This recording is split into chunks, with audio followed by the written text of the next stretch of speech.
Hey guys, so after a bit of a hiatus to revamp the show, Mixed Doubles is back in action.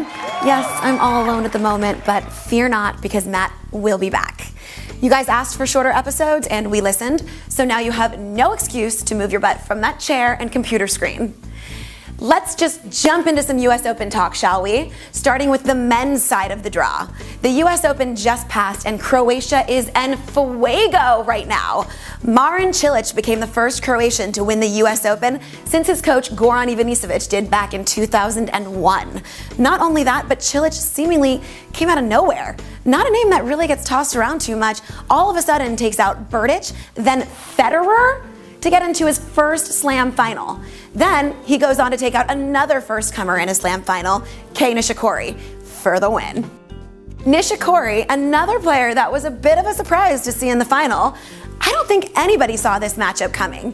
Nishikori took out the massive power hitter Raonic, then our Australian Open winner Wawrinka, and then our world number one Djokovic to get into this final. That was an absolutely massive winning streak for Nishikori, who, based on how many injuries he's suffered in this past year, wasn't really a frontrunner in this tournament.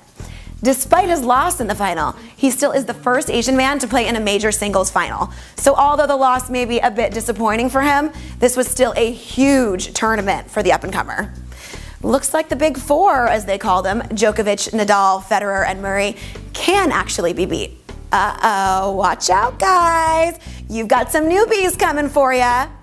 Unlike on the women's side, this is now the second man outside of the big four to take a major title, the first being Wawrinka at this year's Australian Open.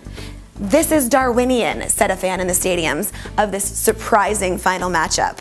A new generation always comes to town.